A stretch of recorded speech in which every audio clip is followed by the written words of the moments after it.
സർവകലാശാലയ്ക്കകത്തേക്ക് ഈ നാട്ടിലെ ഗവർണറിന്റെയും ചാൻസലറിന്റെയും സംഘപരിവാര താല്പര്യം സംരക്ഷിച്ചുകൊണ്ട് ഉന്നത വിദ്യാഭ്യാസ മേഖലയെ ഇപ്പൊ കാണുന്ന തരത്തിലേക്ക് തകർക്കാനാണ് നിങ്ങളുടെ ശ്രമമെങ്കിൽ കേരളത്തിനകത്തെ സർവകലാശാലയ്ക്കകത്തേക്ക് ഈ വിസിക്കുന്നല്ല, കേരളത്തിലെ ഗവർണറിന്റെ കൊട്ടേഷൻ എടുക്കുന്ന ഒരു വിസിക്കും അത്ര എളുപ്പം കടന്നു കയറാൻ കഴിയില്ല.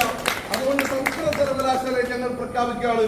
സംസ്കൃത സർവകലാശാലയിലെ സിൻഡിക്കേറ്റ് യോഗം വിളിച്ചു ചേർക്കാത്ത PhD അവാർഡ് ചെയ്യാൻ വിസമ്മതിച്ചു നിൽക്കുന്ന, ഇവിടുത്തെ അടിസ്ഥാനപരമായ ആവശ്യങ്ങളോട് മുഖം തിരിഞ്ഞു നിൽക്കുന്ന വിദ്യാർത്ഥികളുടെ ഹോസ്റ്റലിലെ സൂപ്പർ ഫൈൻ അടക്കമുള്ള വിഷയങ്ങളിൽ ഒരു തീരുമാനവും എടുക്കാൻ കഴിയാത്ത, പ്രിന്റഡ് സർട്ടിഫിക്കറ്റിനകത്ത് ടെക്നിക്കൽ പരിഹരിക്കാൻ കഴിയാത്ത ഡോക്ടർ സിസ തോമസെ, നിങ്ങളോട് ഞങ്ങൾ അടിവരയിട്ടുകൊണ്ട് പറയുകയാണ്, ഇവിടുത്തെ വിദ്യാർത്ഥി വിരുദ്ധമായ നിലപാടുകളിൽ നിങ്ങൾ പിന്മാറണം. സ്നേഹ പുരസ്സരം, ബഹുമാന പുരസ്സരം, ആദരവോടെ നിങ്ങളുടെ വിദ്യാസമ്പന്നതയെല്ലാം മുന്നിൽ നിർത്തിക്കൊണ്ട് തന്നെ ഞങ്ങൾ പറയുകയാണ്, നിങ്ങൾ ഇതിൽ നിന്ന് പിന്മാറണം. നിങ്ങൾ വിദ്യാർത്ഥികളെ കേൾക്കണം, സിൻഡിക്കേറ്റ് യോഗം വിളിച്ചു ചേർക്കണം. നിങ്ങൾ ഇരിക്കുന്നത് ഒരു വൈസ് ചാൻസലർ പദവിയിലാണ്. ഒരു സർവകലാശാലയെ മുഴുവൻ നിയന്ത്രിക്കാൻ കഴിയുന്ന ഒട്ടനവധി പ്രഗത്ഭന്മാരെയും പ്രഗത്ഭന്മതികളെയും ഈ സമൂഹത്തിലേക്ക് സംഭാവന ചെയ്യാൻ കഴിയുന്ന, സമ്മാനിക്കാൻ കഴിയുന്ന ഒരു സർവകലാശാലയുടെ തലപ്പത്താണ് നിങ്ങൾ ഇരിക്കുന്നത്.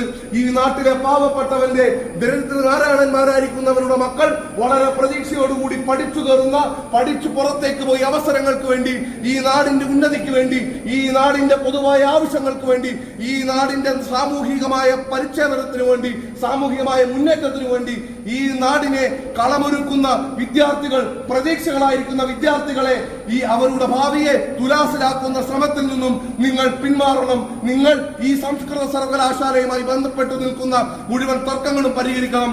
ഇല്ലാത്ത പക്ഷം ഞങ്ങൾ മുൻപ് സൂചിപ്പിച്ചതുപോലെ നിങ്ങൾക്ക് അഹന്തയാണ് നിങ്ങളുടെ മുഖവരയെങ്കിൽ, നിങ്ങൾക്ക് ഞങ്ങളെ കേൾക്കാൻ ഭാവമില്ലാത്തതാണ് നിങ്ങളുടെ മുഖവരയെങ്കിൽ, നിങ്ങളുടെ ആമുഖത്തിൽ എല്ലായിടത്തും ഞങ്ങളോട് പുറംതിരിഞ്ഞു നിൽക്കാനും മുഖം തിരിഞ്ഞു നിൽക്കാനുമാണ് നിങ്ങൾ തീരുമാനിച്ചിട്ടുണ്ടെങ്കിൽ നിങ്ങൾ ആലോചിക്കുക.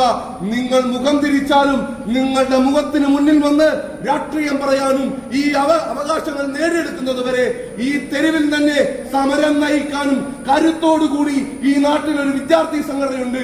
ആ വിദ്യാർത്ഥി സംഘടനയാണ് കേരളത്തിൽ SFI എന്ന് പേരിട്ടുകൊണ്ട് ഈ ക്യാമ്പസുകളുടെ വിദ്യാർത്ഥികൾ വിളിച്ചത്. ആ വിദ്യാർത്ഥി സംഘടന ഏറ്റവും ആവേശത്തോടു കൂടി തന്നെ ഈ സമരത്തിന് മുൻപന്തിയിലുണ്ടാകും. അതുകൊണ്ട് തന്നെ പ്രിയപ്പെട്ട സഖാക്കളെ, സുഹൃത്തുക്കളെ, നമ്മൾ പറയുകയാണ്, ഇവിടെ അടിയുറച്ച് നിൽക്കുകയാണ്.